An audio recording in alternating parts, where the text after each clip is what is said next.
Romanos capítulo 8, verso 26 a 39. E da mesma maneira também o Espírito ajuda as nossas fraquezas, porque não sabemos o que havemos de pedir como convém, mas o mesmo Espírito intercede por nós com gemidos inexprimíveis. E aquele que examina os corações sabe qual é a intenção do Espírito, e é Ele que, segundo Deus, intercede pelos santos. E sabemos que todas as coisas contribuem juntamente para o bem daqueles que amam a Deus, daqueles que são chamados segundo o seu propósito. Porque os que dantes conheceu, também os predestinou para serem conformes à imagem de seu Filho, a fim de que ele seja o primogênito dentre muitos irmãos. E aos que predestinou, a estes também chamou. E aos que chamou, a estes também justificou. E aos que justificou, a estes também glorificou. Verso 31. Que diremos, pois, à vista dessas coisas? Se Deus é por nós, quem será contra nós? Aquele que nem mesmo a seu próprio Filho poupou, antes o entregou por todos nós, como não nos dará também com ele todas as coisas? Quem intentará acusação contra os eleitos de Deus? É Deus quem os justifica. Quem é que condena? Pois é Cristo quem morreu, ou antes, quem ressuscitou dentre os mortos, o qual está à direita de Deus, e o que também intercede por nós. Quem nos separará do amor de Cristo? A tribulação, a angústia, a perseguição, a fome, a nudez, o perigo ou a espada? Como está escrito, por amor de ti somos entregues à morte todo dia, somos reputados como ovelhas para o matadouro. Mas em todas essas coisas somos mais do que vencedores por aquele que nos amou. Porque estou bem certo de que nem a morte, nem a vida, nem os anjos, nem os principados, nem as potestades, nem o presente, nem um porvir, nem a altura, nem a profundidade, nem alguma outra criatura poderá nos separar do amor de Deus que está em Cristo Jesus, nosso Senhor. Curva sua cabeça, vocês oraram por mim, como de costume eu quero pedir ao Senhor por vocês. Pai, muito obrigado por essa noite tão singular. Obrigado porque, como o Gu falou, nós podemos nos chamar de família com sinceridade de coração. Obrigado pelo nosso time de adoração que com tanta graça e temor levantou o seu nome aqui. Obrigado por estarmos aqui reunidos com as nossas famílias, com as nossas esposas, com os nossos filhos. Senhor, obrigado pelo seu favor. Eu quero te pedir que você nos dê espírito de sabedoria e de revelação nessa noite, a fim de que os olhos do nosso entendimento sejam iluminados e possamos compreender a real esperança da nossa vocação. Senhor, que nenhuma palavra se perca, mas que tudo seja proveitoso para o alcance do perdido e para a maturação e desenvolvimento daquele que já foi achado e está no seu Filho. Senhor, eu peço que o seu Espírito me ajude, como o próprio texto que lemos garante, a comunicar as suas verdades nessa noite, e eu oro no precioso nome de Jesus. Amém. Gente, então, resistindo um pouco o desejo de fazer uma introdução, coisa difícil, dura coisa é para mim. Nós iniciamos o capítulo 8, eu falei a respeito da primeira sessão, e a gente trabalhou algumas verdades na primeira sessão do capítulo 8, falando a respeito de como Paulo responde os questionamentos do capítulo 7, E eu poderia dizer que a chave da primeira sessão do capítulo 8 foi o versículo 5, que fala que aqueles que são do Espírito cogitam nas coisas que são espirituais. Eles estão dando atenção para as coisas do Espírito. E para que você se lembre, nós falamos que as coisas do Espírito, segundo essa primeira sessão do capítulo de Romanos 8 aqui, são 3 coisas primordiais que o Espírito Santo nos chama a atenção e que devem permear a nossa mente a fim de que mortifiquemos a carne e andemos em novidade de vida, triunfantes contra o pecado. Amém? Quais são as 3 coisas? Nossa filiação. O texto enfatiza que o Espírito dá um testemunho interior de que somos filhos. Nossa libertação do medo e da rejeição. Nós clamamos Pai querido ou Abba Pai. E a terceira ênfase do Espírito é a nossa confiança de nos aproximarmos de Deus em oração. Então trabalhamos essa verdade que a mortificação da carne se dá ao passo em que aprendemos a andar pelo Espírito e cogitamos, damos atenção para as coisas do Espírito. Nossa filiação, nossa libertação do medo da rejeição e nossa confiança de nos aproximarmos de Deus em oração. Na semana passada, o pastor Leandro Alves falou a respeito da nossa filiação. Trabalhou essa identidade que nós recebemos em Cristo e a segurança que nós temos. Então agora, após Paulo trabalhar essas ênfases de como andarmos no Espírito, do que nós somos agora, essa nova identidade de filhos, ele vai concluir o capítulo trazendo... a base aqui está sobre, são 5 afirmações inquestionáveis e 5 perguntas. Então, Paulo vai trabalhar aqui, a gente vai observar isso. Mas eu de antemão posso dizer o seguinte: esse é o capítulo do Espírito Santo. De acordo com alguns estudiosos, nenhum outro lugar das Escrituras enfatiza com tanta riqueza e frequência a obra do Espírito quanto o capítulo 8 de Romanos. É o capítulo do Espírito Santo. E nós também lembramos que Martyn Lloyd-Jones disse que provavelmente o assunto central de Romanos 8 é a segurança do cristão. Porque começa com a declaração: já não há mais condenação. E termina com outra declaração: não há mais possibilidade de separação alguma. É tão incrível isso que Paulo argumenta que para o nascido de novo não há mais condenação alguma. A condenação não é uma coisa que está esperando a qualquer momento que você erre, então ela, como está no banco de reservas, né? Não, a condenação não existe mais para o nascido de novo. Só que nós vimos também que Paulo, no versículo 1 de Romanos 8, olha eu na introdução, que não podia, né? No versículo 1 ele diz: não há mais condenação, então você não é mais condenado pelo seu pecado. Mas no versículo 2 ele diz: mas não há mais escravidão nenhuma, o pecado não te governa porque você anda no Espírito, amém? Mas ele vai concluir o capítulo dizendo que não há possibilidade de separação alguma.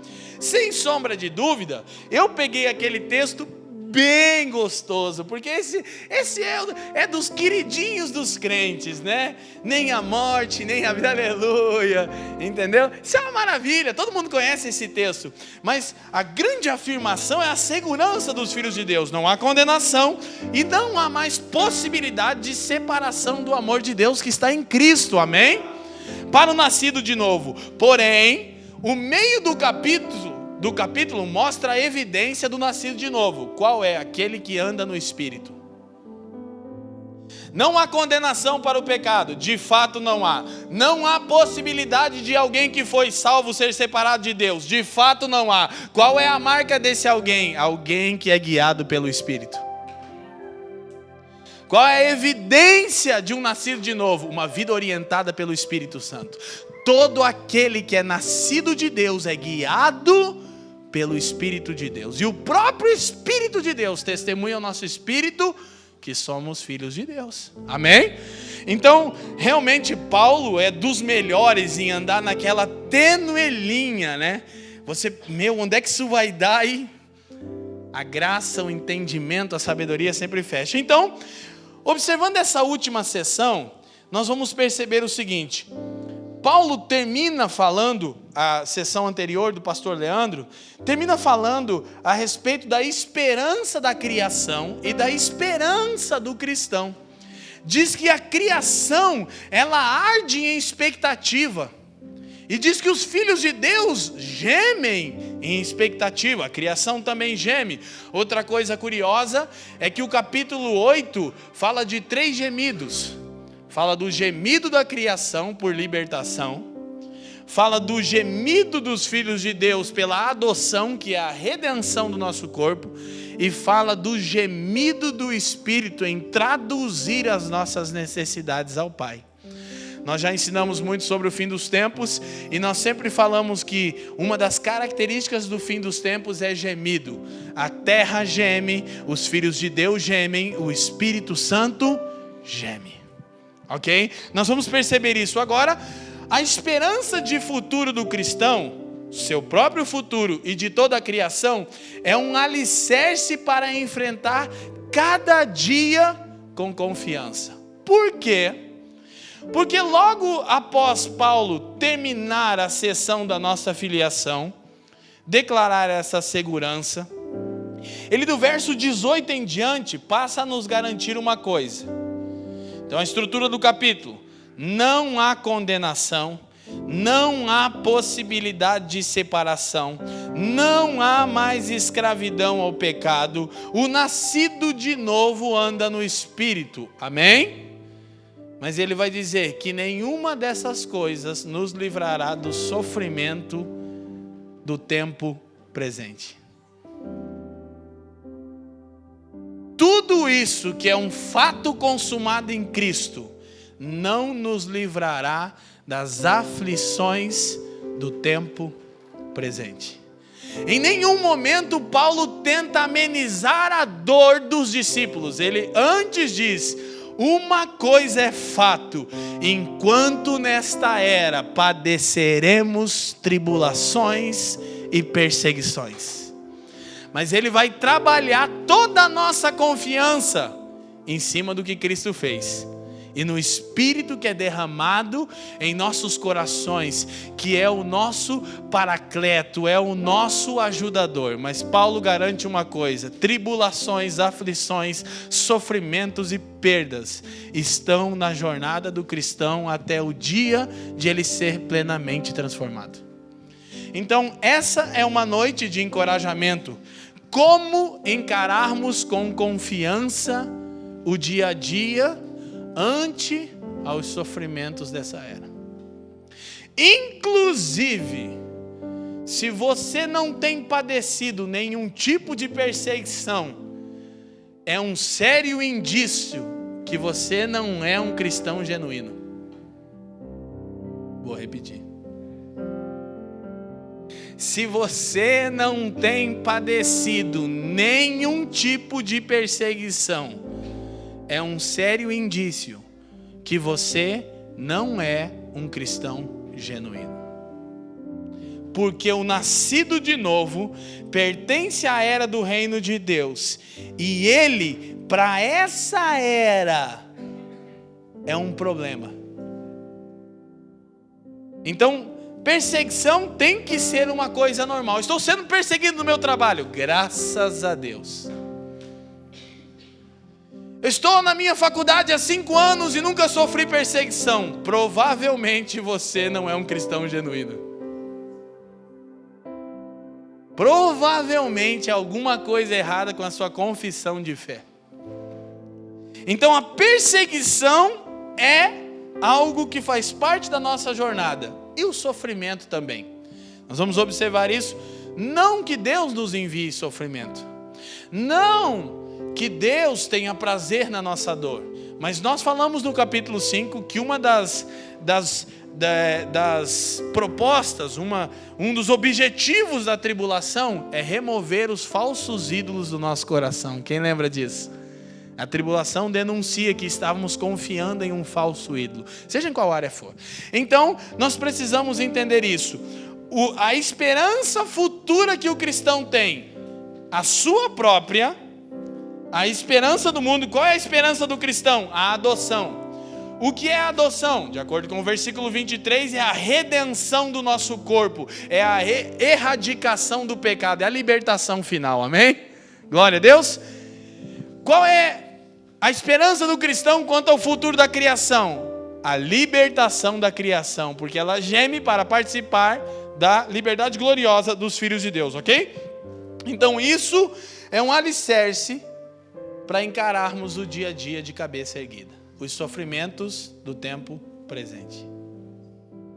É tão incrível que Paulo está trabalhando perspectivas da eternidade, e ele intencionalmente chama nossas aflições de momentâneas.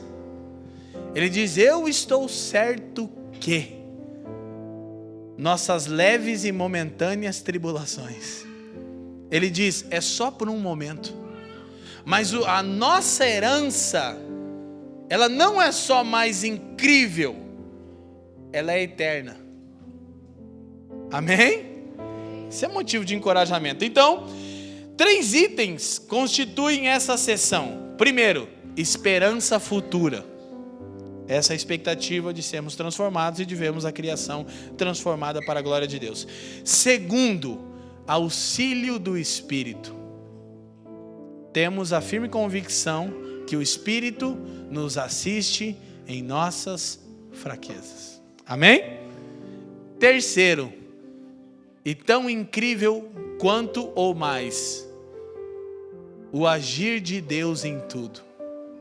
O que Paulo está fazendo aqui é basicamente uma resposta à questão que está implícita no versículo 17 e 18. Projeta para nós, Rachel. Isso é inglês, né, irmão?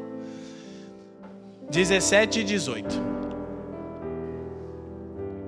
E se nós somos filhos, somos logo herdeiros também, herdeiros de Deus e co-herdeiros de Cristo, se é certo que com Ele padecemos, para que também com Ele sejamos glorificados. 18.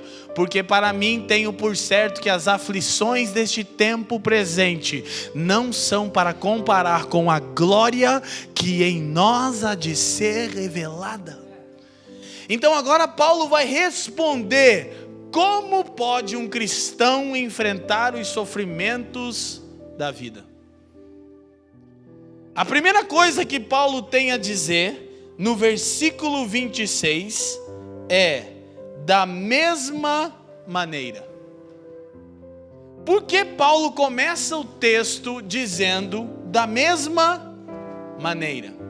Bom, ele tem em mente o fato de que o que ele declarou nos versículos anteriores é um alicerce para a nossa expectativa, firme esperança. O quê? O fato de que as Escrituras falam a respeito de uma esperança gloriosa. Então ele diz, isso fortalece o cristão a vencer no dia a dia. Ele tem uma esperança gloriosa. Mas não só isso. A expectativa do cristão não se baseia, já seria muito, né? Apenas não cabe aqui, mas apenas naquilo que ele sabe a respeito da era vindoura. Se baseia naquilo que ele experimenta hoje pelo auxílio diário do Espírito. E como nós negligenciamos a ajuda do Espírito, né? Muitas vezes você diz, eu sei que no final vai dar tudo certo, mas eu estou agora aqui sem consolo. Então Ele é o Consolador. Você não apenas olha para frente e espera um consolo, você desfruta do consolo agora. Você não apenas olha para frente, certo que as Escrituras garantem o triunfo dos filhos de Deus. Você desfruta de triunfo, como? De paz que excede o entendimento humano agora. Cara, o Espírito Santo, Ele é Deus, só para constar. Mas metaforicamente falando, Ele é a parte real daquilo que é futuro agora. É tudo que da era vindoura você já pode experimentar agora. Então olha o que a era vindoura garante.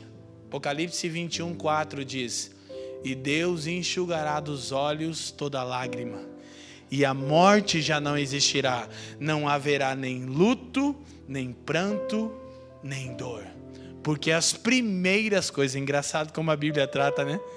Porque as primeiras coisas, a história da humanidade, as primeiras coisas se passaram. Eis que tudo se fez novo. Isso é incrível, não é? De esperança. Mas o Espírito que há de restaurar todas as coisas está em mim agora. Então, se está me garantido que Deus enxugará dos nossos olhos toda lágrima, eu posso experimentar isso agora. Porque o Espírito é aquele que me consola. Amém, gente? Então, há duas coisas importantes. Eu vou ler o texto e eu vou explicando. Vamos ler o verso 26 e o 27. 26 e 27. E da mesma maneira também o Espírito ajuda as nossas fraquezas, porque não sabemos o que havemos de pedir como convém. Mas o mesmo Espírito intercede por nós com gemidos inexprimíveis. 27. E aquele que examina os corações sabe qual é a intenção do Espírito. E é Ele que, segundo Deus, intercede pelos santos. Eu quero destacar duas expressões. Da mesma maneira e a intenção do Espírito. O Espírito é intencional. Ok? Então, Paulo vai explicar isso. O que nós percebemos aqui? Assim como a nossa esperança futura nos ajuda, assim também age o Espírito. Em parceria com a nossa esperança futura descrita nas Escrituras, o Espírito nos ajuda. Agora, Paulo diz que ele faz isso com gemidos inexprimíveis. E eu estava olhando o que os tradutores e teólogos falam sobre isso. Eu já tinha uma ideia, descobri que minha ideia era superficial. Na verdade, a gente sempre encara como algo que não pode ser expressado com palavras. E não é exatamente o que o texto está dizendo. O texto original está sugerindo que o nosso vocabulário é limitado para esse tipo de linguagem. É que não é, existem palavras que o Espírito fala com o Senhor, é o nosso vocabulário que é limitado para essa conversa. É inefável. Então ele intercede por nós com gemidos inexprimíveis. Agora é curioso porque a criação geme por causa de uma imperfeição. Ok? Os filhos de Deus gemem por causa de uma imperfeição. Mas o Espírito é pleno. Mas Ele se identifica conosco e geme em nós. Então isso é realmente um encorajamento muito grande. Quando o vocabulário humano mostra-se insuficiente, o mesmo não acontece com a linguagem do Espírito. Escute isso. Não há,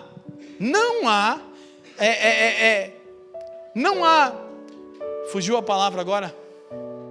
Quando você quer afirmar algo, fugiu a palavra. Quando você, por exemplo, não fala em vocabulário humano, isso aqui é o vocabulário humano. Fugiu a palavra agora, é assim, não é pretexto que eu quero dizer, mas vamos dizer isso, não há um pretexto para não orarmos, por não termos as palavras corretas. Não sei que palavra é melhor que eu poderia usar. Assim, eu não posso dizer, eu não vou orar porque eu não sei como orar. Eu queria falar isso mais bonito. Entendeu? Tá bom assim? Prerrogativa? Não há prerrogativas para não orarmos. Aleluia, glória a Deus. Isso fica bem mais espiritual, né, irmão? Mas, nossa, dá uma unção diferente quando você fala assim. Então não há prerrogativas para não orarmos. Eu não sei como orar, tudo bem. Quando o nosso vocabulário se mostra limitado, o mesmo não acontece com a linguagem do Espírito. Nem todas as orações são faladas. Há orações que são apenas sentidas, experimentadas, derramadas.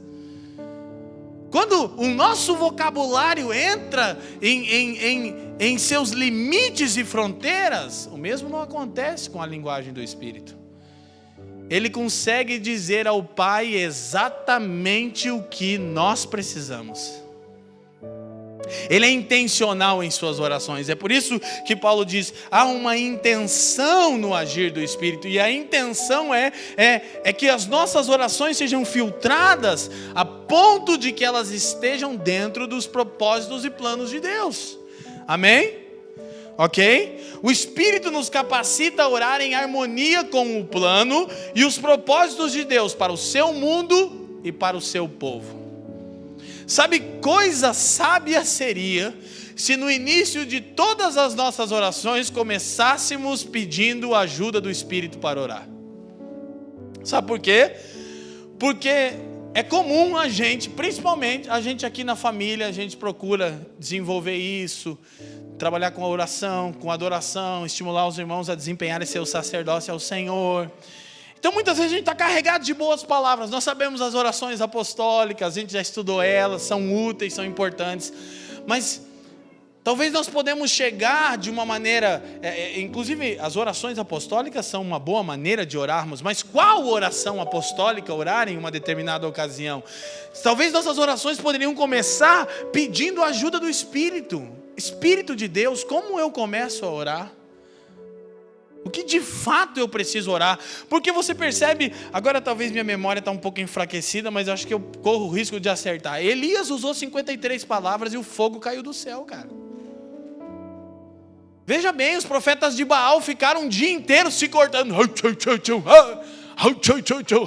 E não dava em nada. O cara em 53 palavras, cara, fez o fogo de Deus cair do céu. Então, muitas vezes não é nossa capacidade de falar, é nossa capacidade de depender do Espírito. E ele tem uma intenção, ele ora segundo Deus. Isso é muito bom. Amém? Ele ora segundo Deus. O que quer dizer? O que queremos dizer com isso? Que nós sabemos que Deus nos ouve. Quando nossa oração é uma oração ajudada pelo Espírito.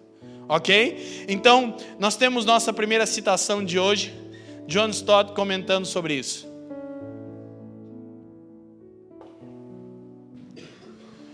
Da mesma maneira, provavelmente quer dizer que o Espírito nos sustenta, tanto quanto a nossa esperança cristã de transformação, bem como na ambiguidade da nossa existência, marcada pelo já e ainda não do reino de Deus. Vou explicar.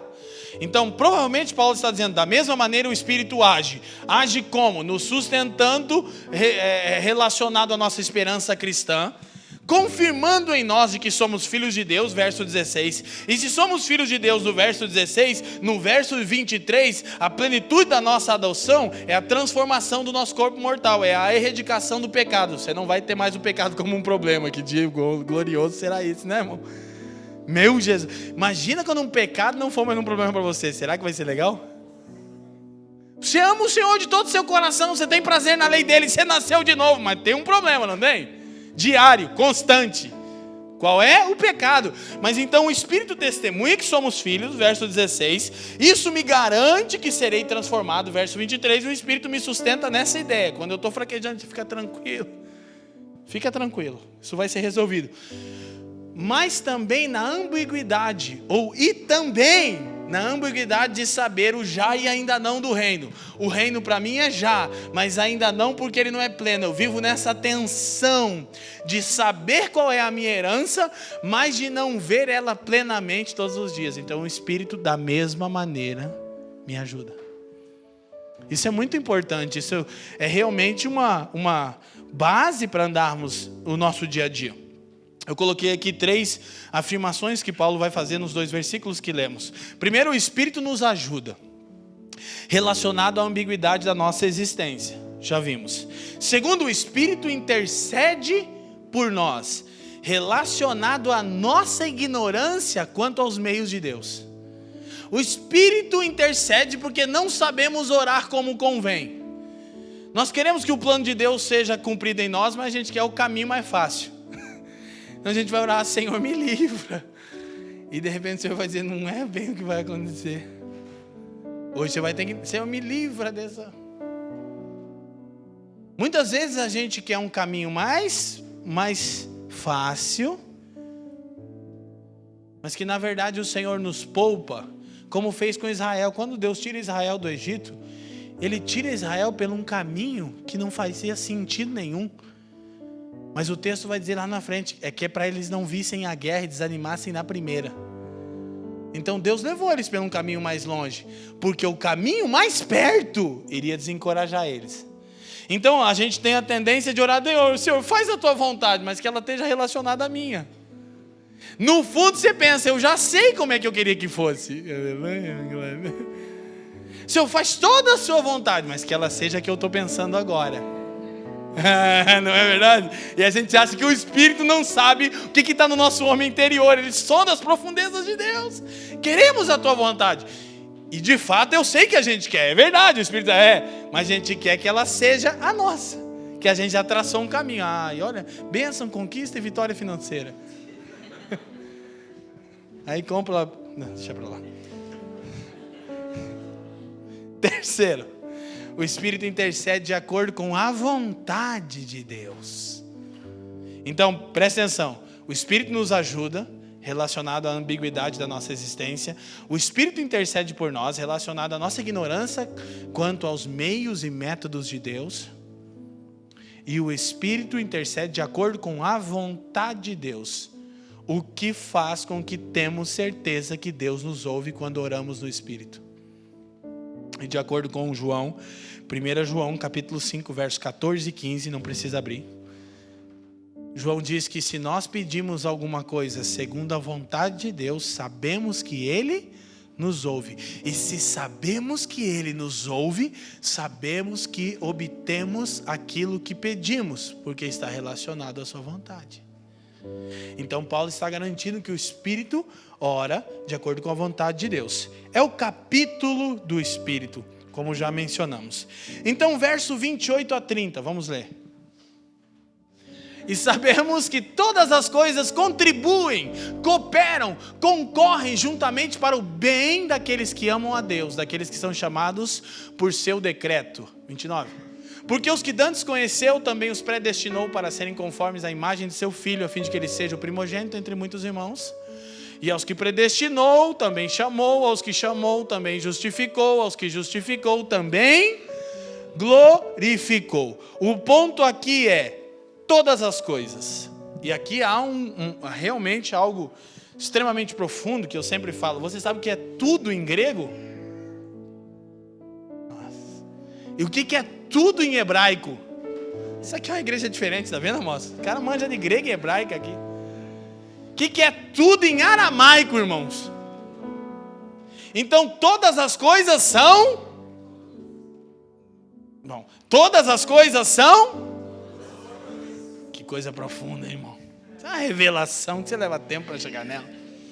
Agora, encarar isso aqui faz com que tenhamos uma promessa que transforma o modo de encararmos o que a vida tem de bom ou de ruim, nossas vitórias e nossos fracassos.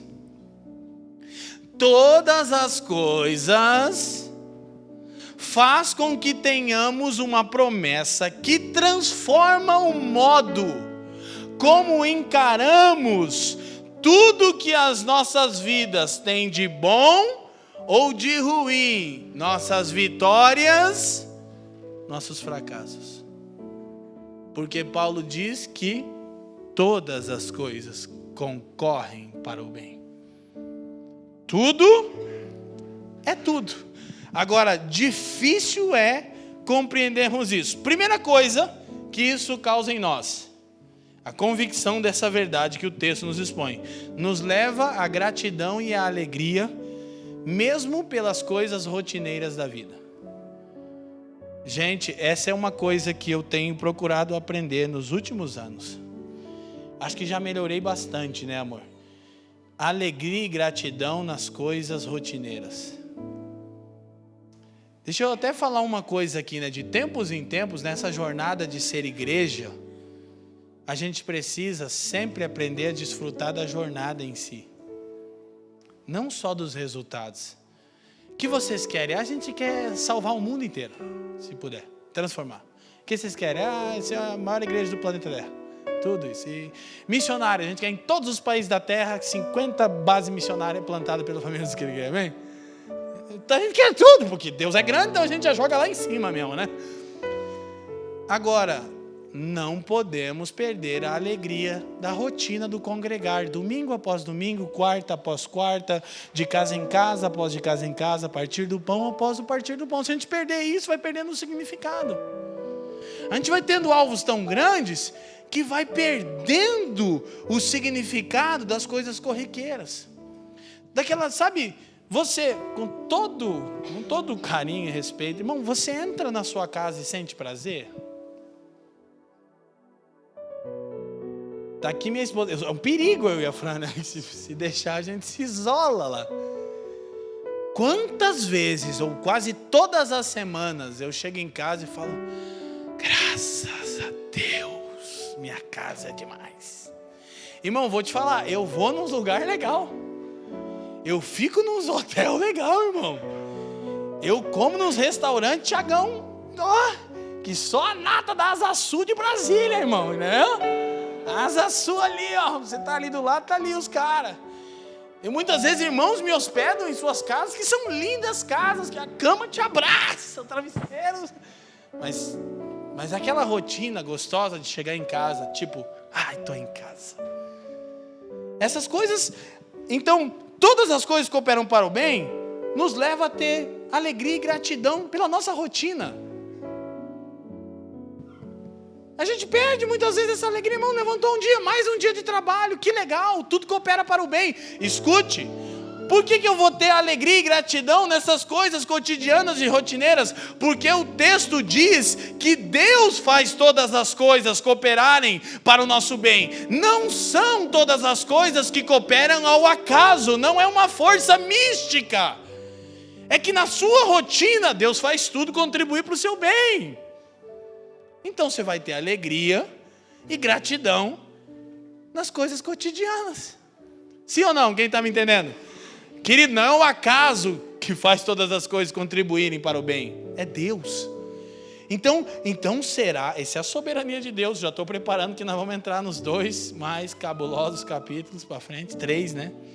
Que para frente o negócio vai ficar estreito. Tipo, se eu tomei essa água é porque Deus permitiu. E está sendo soberano sobre isso, senão eu não fazia. Então, se eu realmente for dominado por tal entendimento, eu vou ser grato e alegre pelas coisas mais simples e corriqueiras da minha vida, no dia a dia. Por quê? Porque Deus faz que tudo coopere para o meu bem. Agora, calma. Já vou antecipar. O texto não diz que todas as coisas são boas.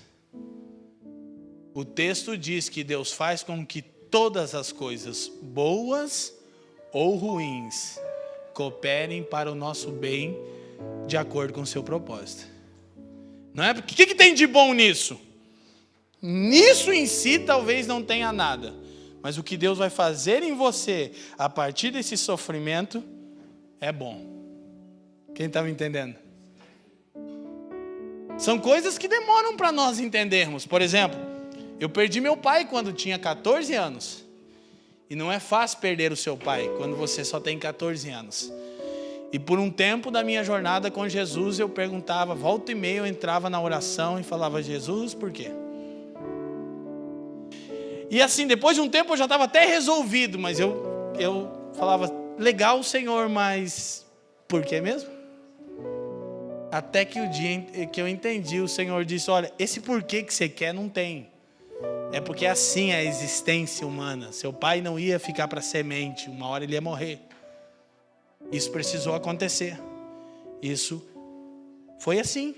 Não é bom. Porque eu achava que as pessoas, eu entendi errado, as pessoas diziam que eu tinha que achar bom. Eu falei, não vou achar bom que meu pai morreu. Não entra, amigo. Aí o Senhor falou, o bom disso é que você conheceu a paternidade verdadeira. Quem está me entendendo? Então não é que as coisas em si, nosso sofrimento é bom. Não, mas Deus faz com que coopere para o bem. Segunda coisa que essa convicção faz conosco, afasta, olha só, O medo e o mal do século 21. Qual é o mal do século 21? Mas ele é gerado por uma outra coisa. Todo mundo sabe. Qual é o mal do século 21? Aqui doutor Felipe Bruel pode explicar se a ansiedade não é o gatilho maior para a depressão. Vai se desdobrar com... Pode ser o luto, a ansiedade está no meio. No luto a ansiedade está no meio. Eu não sei o que vai acontecer agora, não sei como é que vai ser. Ansiedade. Então, se todas as coisas cooperam para o meu bem, isso me liberta do medo e da ansiedade. Essa é difícil, né, irmão? Você já vive isso? Não. É bom pregar? Que daí você joga na tua cara enquanto está lendo e estudando. Você precisa melhorar. Senhor, me ajuda a entender essas verdades. Então, afasta o medo e a ansiedade quando tudo, olha para mim, dá errado na nossa vida. Porque a coisa gloriosa para o cristão é que nunca tudo vai ter dado errado. Porque ainda que tudo dê errado, vai cooperar para o seu bem de um jeito ou de outro. Isso aí é uma garantia incrível. Quem poderia nos prometer tal coisa que não o nosso Senhor, amém? Então, isso nos livra. O universo não é um mecanismo governado pelo acaso. Ele é governado por uma pessoa que, diga-se de passagem, é seu pai. Então tudo está sendo governado por aquele que te chama de filho e te permite ser chamado por você de pai. Então Paulo está construindo essa segurança que os filhos de Deus têm. Isso é incrível. Timothy Keller diz algo a respeito disso. Vamos lá.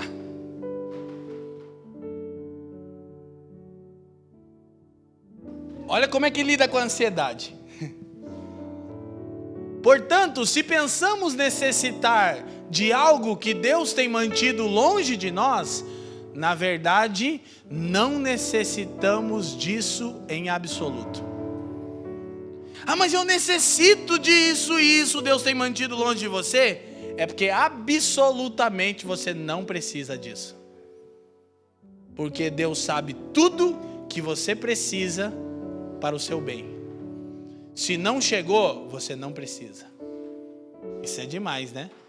Então Keller continua e diz: isso também significa que, se temos a sensação de que nossa vida foi arruinada por algo negativo, na verdade, o que ocorreu tem um papel muito importante em nossa vida. Cara, que coisa incrível. Se você em algum momento, em alguma situação, teve a sensação que sua vida foi arruinada por um fato negativo, de acordo com o plano de Deus, isso tem um papel importante no seu crescimento. Mesmo que o próprio Deus não considere aquilo bem, vai cooperar para o seu bem. Como? Isso está nos ensinando, moldando, enriquecendo, tornando-nos mais humildes e assim semelhantes a Cristo. Repito, o texto não diz que todo sofrimento é uma coisa boa e que temos que ter prazer e acolher o sofrimento. Não! O texto diz que nada pode arruinar os propósitos de Deus para o nascido de novo. Então, eu posso vencer o medo e a ansiedade. Eu já falei com os irmãos, já fui corrigido. Não estou falando mais, meu pastor. Não estou falando mais, né, amor? De vez em quando? Não, mas faz tempo que eu não falo, né? Qualquer coisa eu dizer, eu sou órfão, né? E na verdade eu não estava querendo ser coitado, não. Eu estava tipo assim, é que é difícil você começar uma coisa do zero. Não sei se alguém se identifica comigo, tipo assim, você começa uma família sem ter um referencial de família, você fica assim, o que eu faço agora, meu Deus? O Fê tá aqui, sabe? Essa semana falou para mim, tá curando minha orfandade. Para com esse negócio de orfandade. Aí um dia o pastor Leandro me pegou no carro, numa viagem, e falou, cara, em nome de Jesus, para de falar isso. Eu falei, não, para de falar que você é órfão, você foi adotado. Eu disse, você tem razão, né? Mas muitas vezes você olha e você fica ansioso, você tem medo do futuro. Eu estou falando eu como um homem, eu estou abrindo meu coração, porque eu olho para a Fran e para o bem e penso que eles dependem de mim, que está errado isso. Porque a Fran e o Pen dependem do Senhor. Aí eu falo, meu Deus, como é que vai ser agora? Será que ano que vem eu vou conseguir pagar a escola do bem? Ano que vem. Cada dia tem o seu próprio mal, que dirá o ano. Quem está me entendendo? Mas é só eu que penso assim de vez em quando, né, irmãos? Aleluia, glória a Deus, né? Os irmãos tudo ri do pastor. O pastor está aqui. Então, gente, olha só. Presta atenção. Não é que todas as coisas são boas, mas tudo coopera para o nosso bem. Agora, isso me livra do medo, da ansiedade. Eu tenho essa esperança garantida, eu tenho um Espírito que me confirma isso. Deixa eu te falar de novo, querido, aprenda a ouvir o Espírito Santo no seu dia a dia. Ele vai confirmar essa esperança dentro de você, vai dizer, fica tranquilo, vai dar tudo certo. Eu conheço o final. Amém? A gente já leu o fim da Bíblia aqui, a gente sabe que vai dar tudo certo. Terceiro, escuta. Terceira garantia que esse entendimento sobre todas as coisas nos gera. Repetindo rapidamente. Primeiro, nos leva à gratidão e alegria pelas coisas corriqueiras. Segundo, nos livra do medo e da ansiedade. Porque o universo não está ao acaso. Ele é regido por aquele que nós chamamos de Pai. Terceiro, não podemos arruinar os propósitos de Deus para nós. Isso é absurdo de novo. Aí volta, se os irmãos escandalizam, você tem que ouvir todas as mensagens de 1 a 7 de Romanos. Nem o nosso pecado faz isso. Absurdo é que todas as coisas incluem o nosso pecado. Lembra que eu disse que o sofrimento não é uma coisa boa, mas que coopera? Pecado é uma coisa boa, mas coopera. Coopera como? Nos tornando mais humildes, mais conscientes de quem somos, mais gratos à obra de Jesus. É ou não é? Se você encara o pecado da maneira certa, não tem mais condenação, não há separação. Só falta você aprender a andar no Espírito, né? aí dá ruim, não dá ruim? Você fala, o que eu fiz? Posso jogar a culpa em ninguém? Não posso ficar órfão, tadinho de mim, porque eu já sei que eu sou adotado. Não posso desesperar, porque eu sei que eu vou ser transformado. Ai, meu Deus, eu tenho que criar vergonha na cara. Pedir ajuda para um crente mais maduro do que eu, para um irmão, e admitir que eu vivo na carne sendo crente. Não aprendi a viver no Espírito. Quem está me entendendo? É falta de vida no Espírito. E vida no Espírito não é uma coisa para os crentes acima da média. É para os crentes. Amém? Os irmãos acham que vida no Espírito é os irmãos que andam todo dia. Dorou, que olô, mestei. Não. É cogitar das coisas do Espírito. E também orar no Espírito, claro, sim. Tudo isso aí. Pode pôr tudo isso aí. O David Robson já falou. A gente copiou os livros dele. Mas não é bem assim. Traz na memória que você é filho, traz na memória que você é livre do medo da rejeição, traz na memória as coisas que o Espírito dá ênfase nelas, amém? Prega mini sermões da graça para você, né? A gente falou. Então olha só, ele é capaz de usar até nossos pecados e fracassos para nos trazer humildade e nos ensinar a ter uma visão correta de nós mesmos e assim apreciarmos ainda mais a Cristo. Tem vezes que o irmão está muito ungido, né? Aí o irmão dá uma escorregadinha na maionese, ungidão. Aí o Espírito Santo fala, aqui entre nós você não era tudo isso, né? Não tem mais condenação. Tem constrangimento, tem quebrantamento e genuíno arrependimento, que é quando você diz, Senhor, eu sei que eu não serei mais condenado, mas o que deixa isso mais difícil é que eu não vou ser condenado por esse pecado, porque Cristo foi no meu lugar e eu cometi isso consciente que isso condenou ele. É zica, né, irmão? O inferno até seria bom. Que me joga no inferno mesmo, que eu não, né? Não dá, Deus te salvou. Você fica numa crise, né? Eu mereço. Não. Os irmãos já tentaram se autocastigar e não deu. Isso não justifica nosso pecado, mas constrange-nos a que observemos o amor de Deus em todas as coisas, inclusive no nosso fracasso. Amém? Porque, gente, tentar encarar de uma visão legalista moralista, que o pecado não é uma coisa que a gente luta com frequência, é hipocrisia. Mas também dizer que o cristão peca como qualquer um é libertinagem. Dizer que não pecamos é legalismo, moralismo. Dizer que pecamos como todos os outros é hipergraça, libertinagem, anátema, maldição. Não, a chave é o Espírito, é o capítulo do Espírito, amém, irmãos? Amém? Então, nós precisamos entender o seguinte, presta atenção nisso, tudo para o bem, mas não para todos. Paulo diz que tudo coopera para o bem, não de todos. Há duas características para identificar o povo de Deus nesse texto: aqueles que o amam e que são chamados segundo o seu decreto. Então tudo coopera para o bem daquele que ama o Senhor. E se você ama o Senhor, você ama porque Ele primeiro te amou. Não foi você que o amou, foi Ele que te amou primeiro. Amém?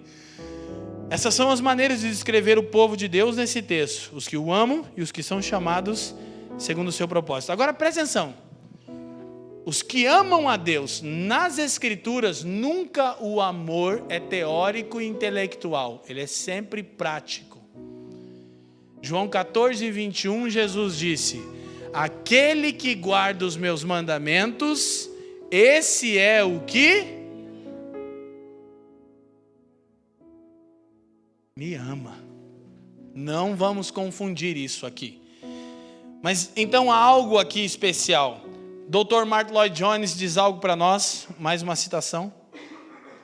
Paulo teve uma razão especial para usar o termo amam em vez de creem. Neste momento, uma das melhores maneiras pela qual podemos demonstrar o quanto amamos a Deus é por meio da nossa reação à adversidade. Se você o ama por aquilo que ele é, assume um compromisso e suporta a dificuldade. Mas, se está usando Deus pelo que ele lhe dá, prontamente o abandona na hora da angústia.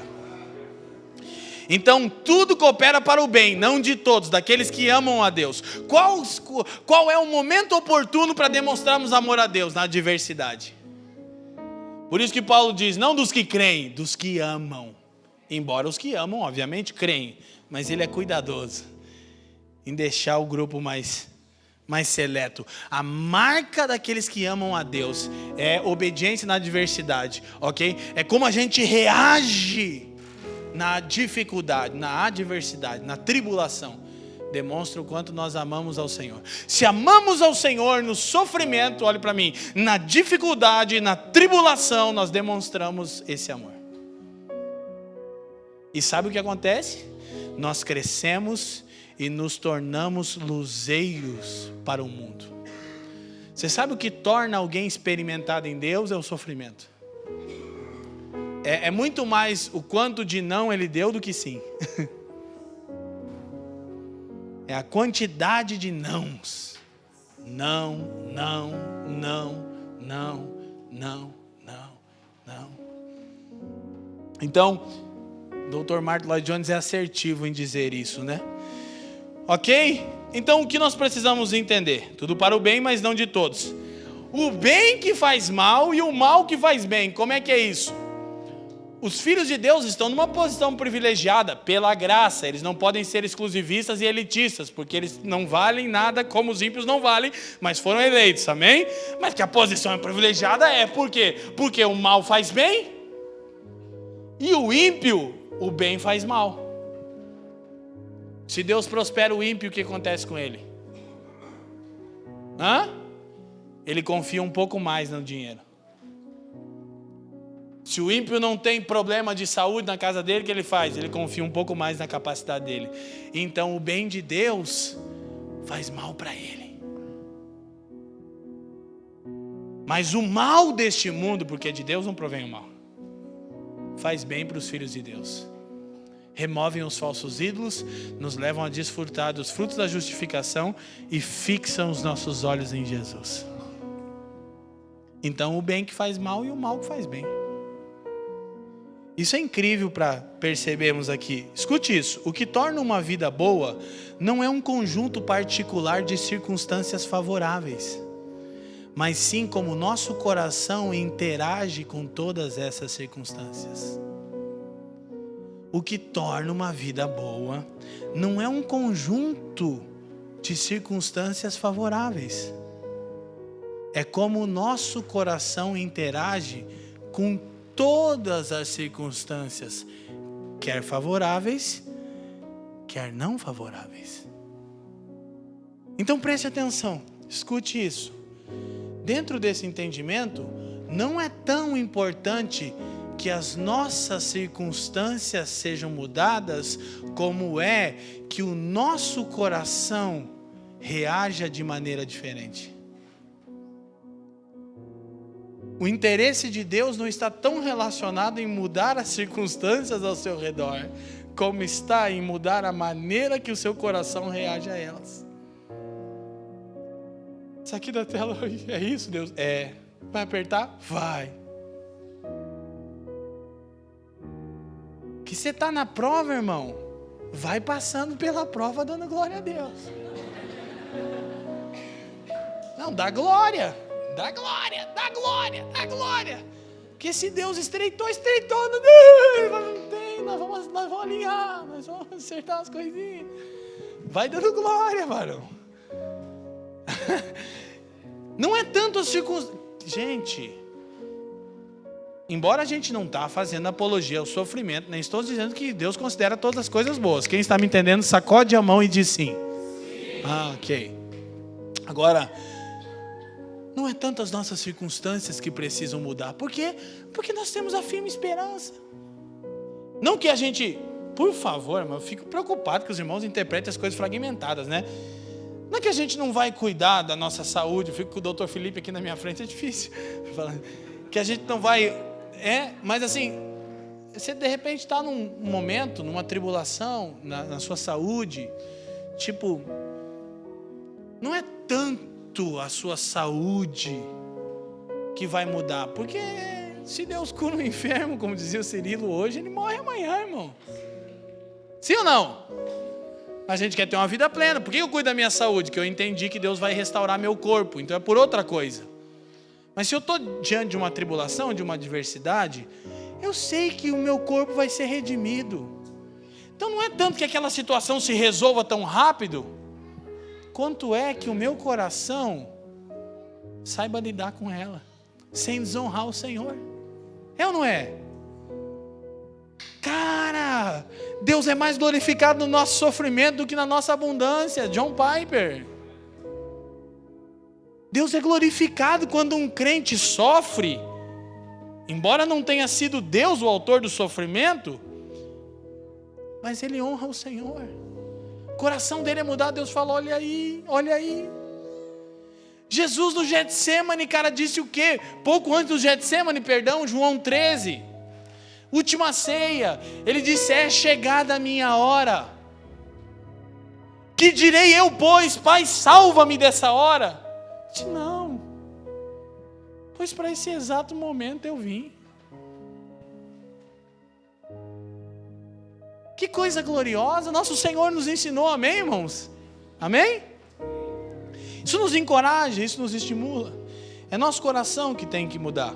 Agora, qual é o bem, então, que Deus está operando para a gente ir correndo aqui?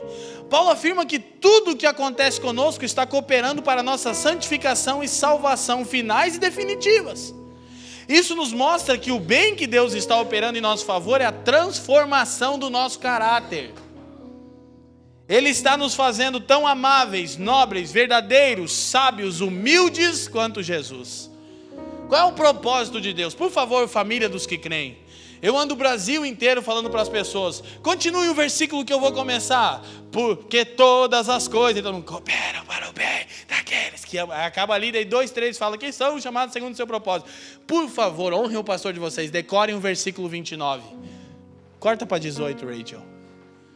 Porque o mais importante não é o versículo 28, mas a gente lembra que tudo vai dar certo. Há controvérsias. No final vai dar tudo certo. Talvez o caminho não é exatamente. Sabe, Deus faz toda a sua vontade, mas tomara que ela seja o que eu estou pensando. Isso que foi? Não. Porque os que dantes conheceu, também os predestinou para serem conformes à imagem de seu. É isso que Paulo está dizendo. Toda situação vai cooperar para que nos tornemos tão nobres, amáveis, sábios, servos, confiantes e humildes quanto Jesus foi. O que o sofrimento faz com a gente? Nos torna humildes.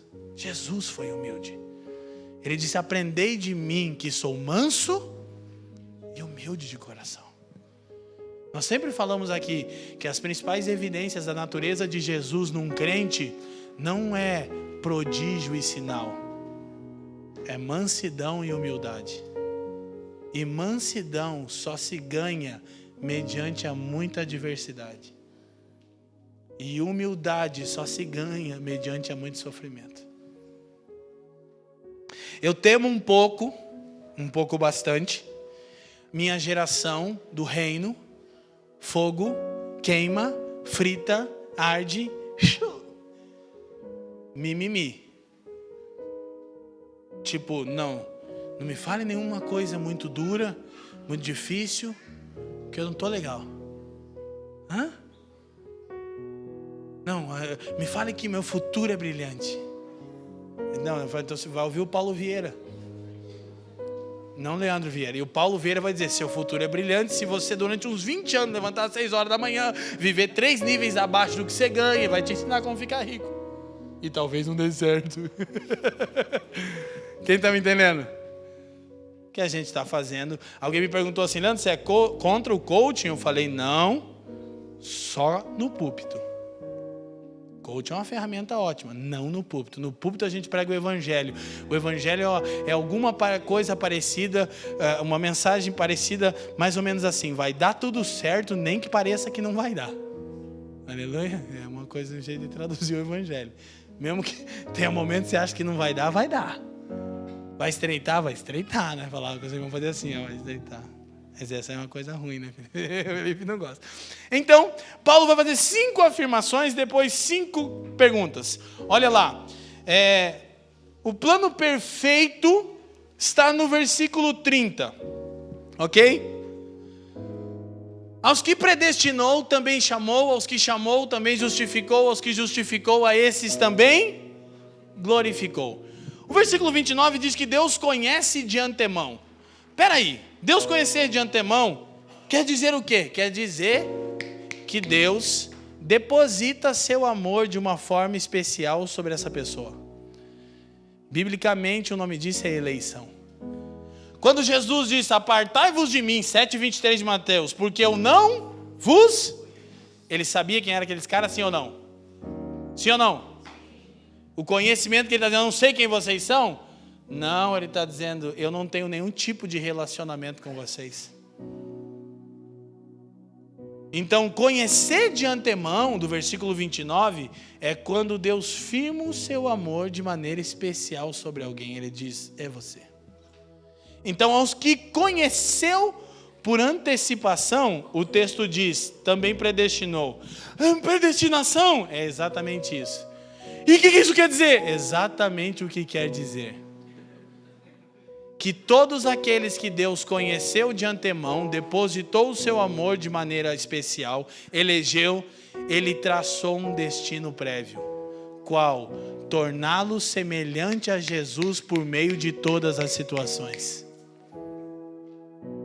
Todo aquele que foi conhecido de antemão é predestinado ao quê? A se tornar como Jesus. Como?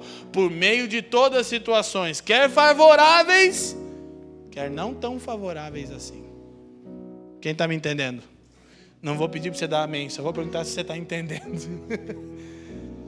Então, ele predestinou, e aí o texto diz: aos que predestinou, 30 de novo, por favor.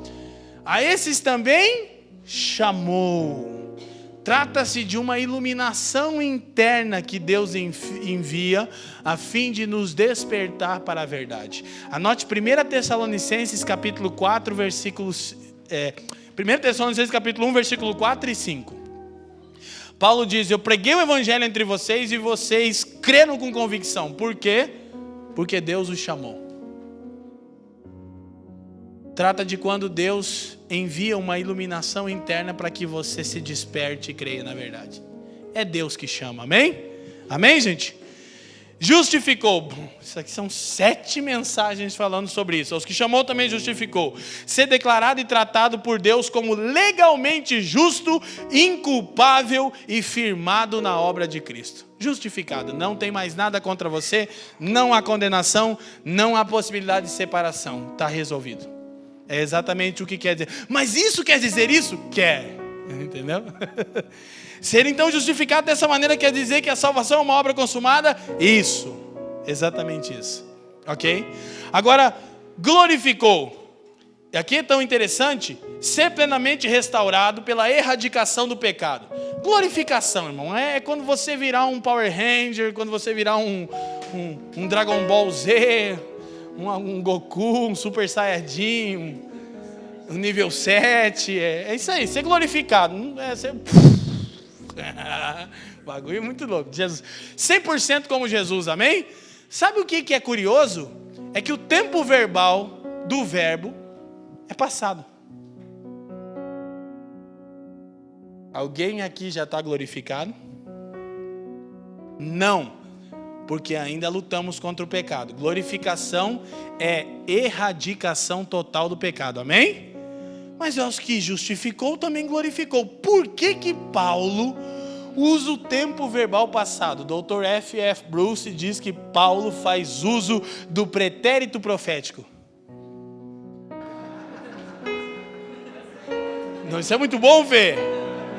Como é que olha só, como é que esse doutor do Novo Testamento explica. O pretérito profético é dentro da perspectiva que os profetas tinham de uma promessa, e eles falavam com tamanha convicção de que ela seria realizada, que falavam dela como algo consumado. O que é o pretérito profético? É o tempo na eternidade. Os profetas sabiam, Deus disse, então já aconteceu na eternidade. Não se manifestou no Cronos, no nosso tempo, mas o Kairos de Deus já vê isso. Então é o pretérito profético. Aí Paulo diz, ele justificou e glorificou. Tempo verbal passado. É porque se Deus disse que aos que ele conheceu de antemão, ele predestinou, e aos que predestinou chamou, e aos que chamou justificou, e aos que justificou glorificou, então Deus disse, está feito. É o pretérito profético.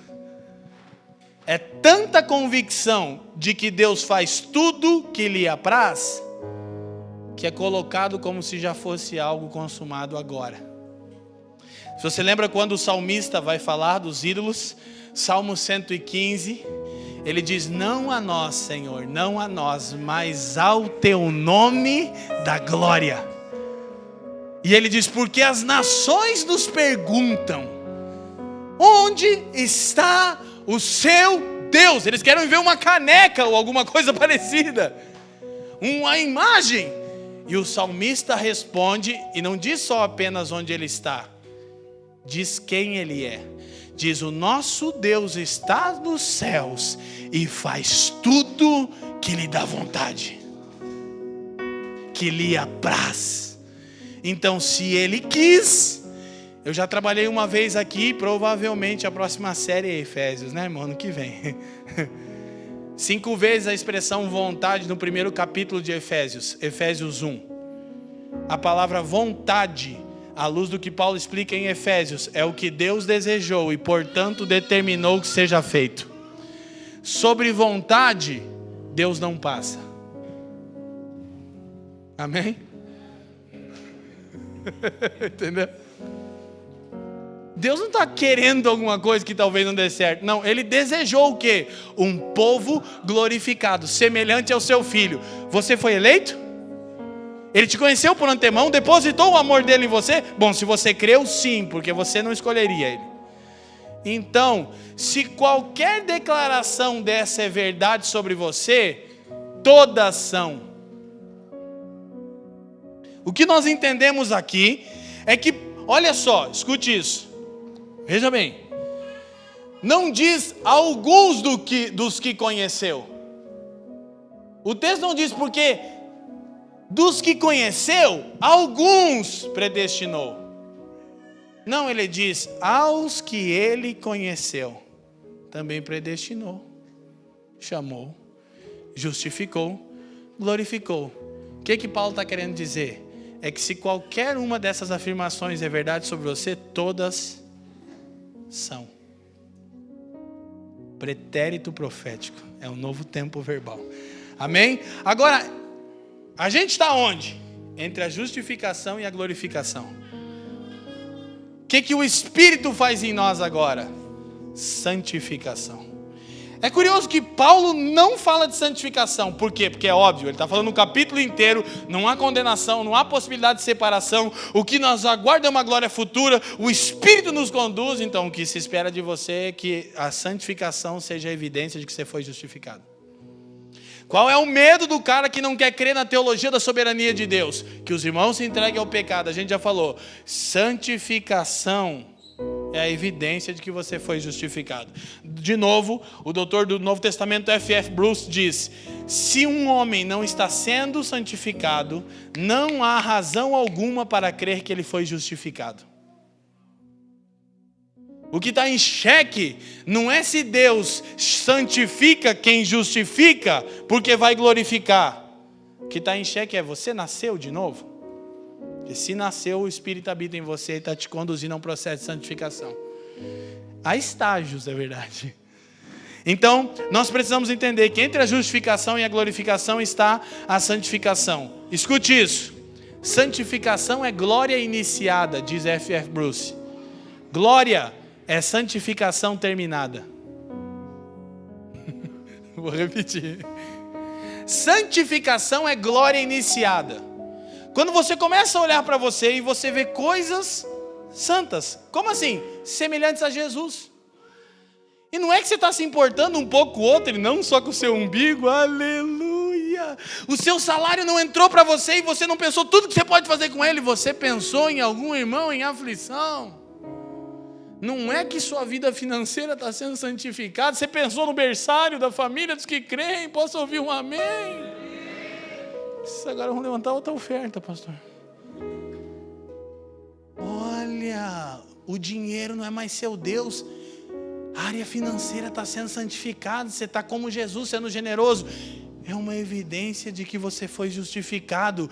E essa santificação é glória iniciada. E glória é santificação consumada. Quem está me entendendo? Acho que o baby entendeu. Então isso é muito incrível. Temos mais uma citação de Martyn Lloyd-Jones. A próxima do F.F. Bruce eu já citei, eu vou pular, Rachel, para a gente correr aqui. Quem está me entendendo? Quem está sendo edificado aí, amém? A prova da abordagem correta dessas doutrinas, olha só, agora você tem que entender isso. Conheceu de antemão, predestinou, chamou, justificou, glorificou. Está resolvido? Está resolvido. Qual é a prova que você está entendendo isso? A prova da abordagem correta a essas doutrinas, as doutrinas da soberania de Deus, é que você encontra nelas maior estímulo à santificação e pureza. Por quê? Porque nosso estímulo à santidade, a gente canta aqui. Não é o medo do inferno, é o desejo de ser como Jesus. 1 João 3,2 diz que somos filhos, ainda não se manifestou o que haveremos de ser, quando ele se manifestar seremos como ele. Versículo 3 diz, de todo aquele que nele tem essa esperança, purifica-se a si mesmo porque ele é. Então a santidade e a pureza que nós procuramos enquanto obedecemos o Espírito, não tem nada a ver com o inferno. O inferno não é um problema para o nascido de novo. Não há nenhuma chance de Deus voltar atrás. Ele te salvou, está feito. Não é o inferno que te motiva a ser santo. É a compreensão da soberania de Deus que te elegeu para te fazer como Jesus. É a esperança de ser como Ele. E a certeza que o Espírito te ajuda nas suas fraquezas. Então Lloyd Jones diz: se sua fé nessas doutrinas não o tem levado à santidade, você as está interpretando erroneamente. Ninguém pode olhar verdadeiramente para tais doutrinas sem tornar-se mais humilde. Você não fica mais confiante em si mesmo, você fica mais humilde. Quem está me entendendo? Então, as escrituras são todas suficientes para fecharem qualquer porta. Então essas são as 5 afirmações. Aí depois, Paulo vai fazer 5 perguntas e a gente está chegando na reta final. Vamos lá, verso 31. Que diremos, pois, a essas coisas? Quantas vezes você leu esse texto sem saber o que estava dizendo, né, irmão? Você entende o raciocínio? Aí Paulo para e diz: o que nós vamos dizer diante de tudo isso? Aí ele diz: se é Deus por nós, quem será contra nós? Primeira pergunta: se Deus é por nós, quem será contra nós? É verdade, amém? É. Então por que você tem medo de oposição? No dia a dia, por que você tem medo das oposições? Se Deus é por você, para os propósitos dele, quem será contra você? Não faz sentido ter medo da oposição. Aí deixa eu te falar uma coisa para te abençoar, irmão. Corra o risco. Como é que é isso? Eu vou repetir: corre o risco. Pelo amor de Deus, tem crente muito medroso, cara. Fica ali, mano, empreende, vamos lá, investe, vai. Se der errado, nem o errado dá errado para você, no final dá bom. Que legal, tá entendendo? Falta um pouco de ousadia para nós, porque a gente tem medo da oposição, mas Deus é por nós. Quem será contra nós?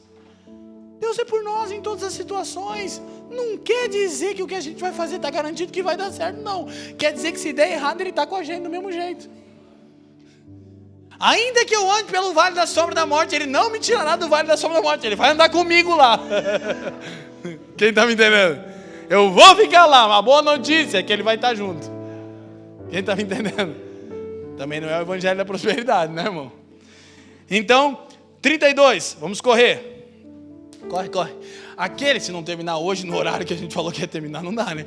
Aquele que nem mesmo a seu próprio filho poupou, antes o entregou por todos nós, como não nos dará também com ele todas as coisas? Se Deus deu o seu próprio filho, por que nos preocupamos com as nossas necessidades alheias?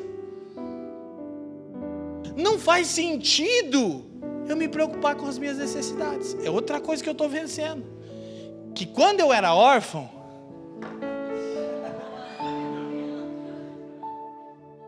eu ficava preocupado com as necessidades. Mas fui aprendendo que sobre as minhas necessidades, eu tenho 2 maneiras de encará-las. A vida, né?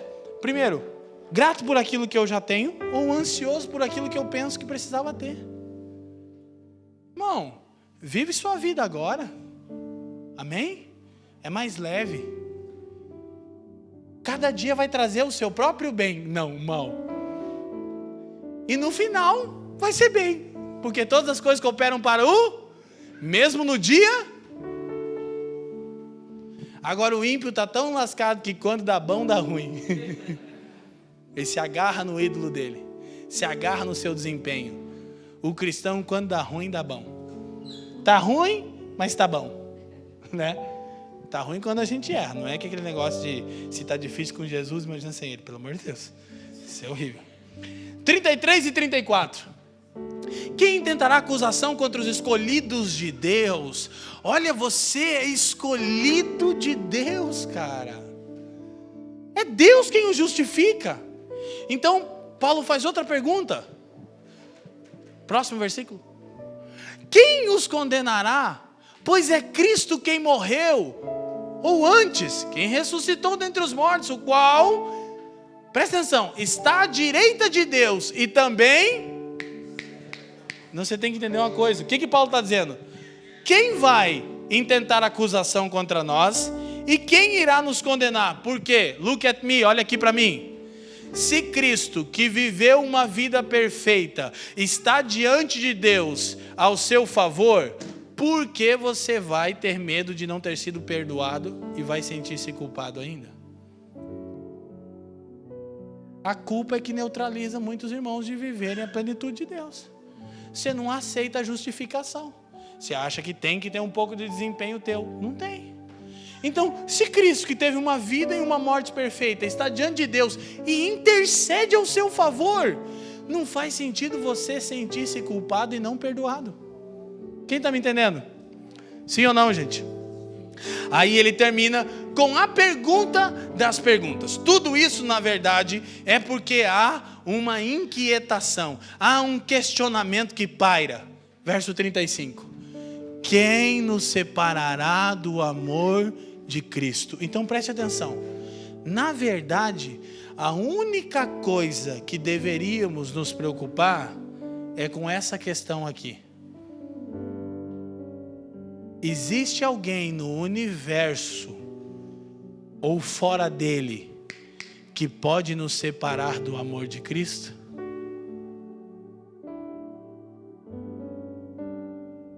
Como Paulo constrói o raciocínio em Romanos 8, é impossível não confiarmos na soberania de Deus. Então, agora escute, depois do 26, a gente já vai responder. Olha, o 36, perdão. 36, como está escrito, por amor de ti somos entregues à morte todo dia. Fomos reputados como ovelhas para o matadouro. Como é que é? É que Paulo está dizendo, ei, só quero lembrar vocês que essas coisas gloriosas que eu venho dizendo sobre a identidade de vocês, sobre o Espírito em vocês, sobre a esperança futura, não significa que vocês não sofrerão. Só para garantir que vocês lembram disso. Então, não interpreta errado. É engraçado que ele fala uma coisa. Não me entende errado.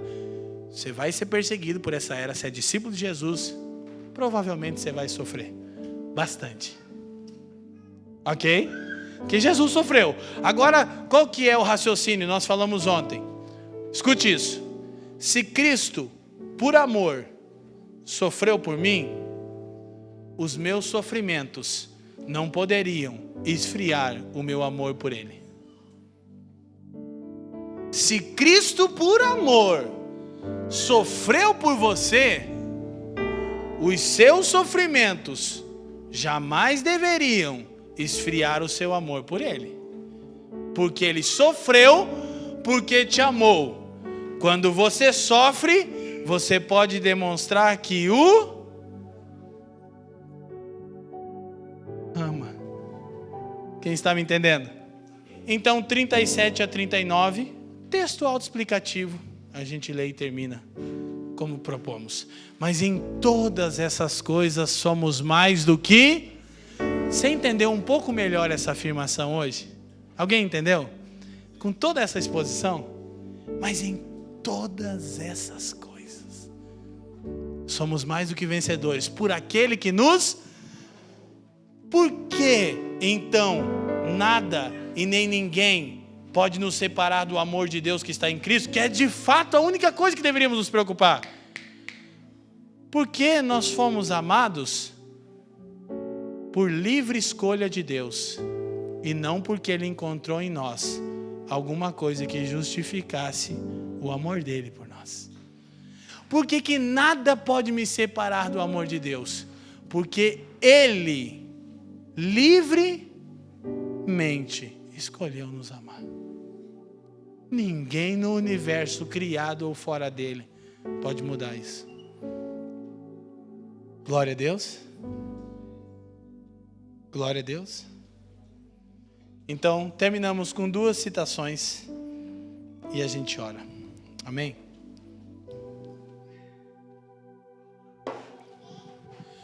Temos as 2 últimas citações. Não, essa eu já tinha lido, obrigado. Já citei isso aqui várias vezes do meu jeito e agora eu peguei do jeitinho do Spurgeon. Charles Haddon Spurgeon. Eu escuto o Gregório Amós falar. Charles Haddon Spurgeon, cara. O príncipe dos pregadores, Leandro. Ele disse assim: eu creio na doutrina da eleição, que Deus me escolheu e não ele. Porque estou bem certo que, se Deus não me tivesse escolhido, eu nunca o teria escolhido. E tenho certeza que Ele me escolheu antes de eu nascer, ou caso contrário, Ele nunca teria me escolhido depois. E ele deve ter me eleito por razões desconhecidas por mim, porque eu nunca pude encontrar qualquer razão em mim mesmo, pela qual ele devesse me olhar com tão especial amor. Spurgeon, dissertando sobre a polêmica doutrina da eleição, príncipe dos pregadores, arminianos e calvinistas batem continência, principalmente arminianos. Ele disse: olha, eu creio na doutrina da eleição por razões óbvias. Talvez estaria Spurgeon dizer: eu até tentei não crer, mas eu nunca encontrei em mim nada que justificasse ser tão amado assim. Amém? O príncipe dos pregadores, um dos maiores profetas da sua geração, um eco na história da igreja e do mundo. Então temos uma última citação. Os cristãos triunfam em meio e acima do pior que a vida traz. Por quê? Porque Deus não perde nenhum daqueles que conheceu de antemão. Nada na experiência humana, no reino espiritual, no tempo, no espaço ou em toda a criação podem nos separar deste amor. O Deus Todo-Poderoso planejou tornar-nos perfeitamente santos e gloriosamente felizes, e nada poderá frustrar seu plano perfeito. Amém? Eu quero ressaltar e terminar orando. Perfeitamente santos, gloriosamente felizes. Santidade não está em detrimento de felicidade. E nós precisamos entender isso. E Deus que planejou esse plano perfeito, segue fazendo com que todas as coisas concorram para o seu, para o meu, para o bem de todos aqueles que o amam, que demonstram esse amor e confiança no dia mau, e daqueles que foram chamados para o seu propósito de se tornarem semelhantes a Jesus. Amém?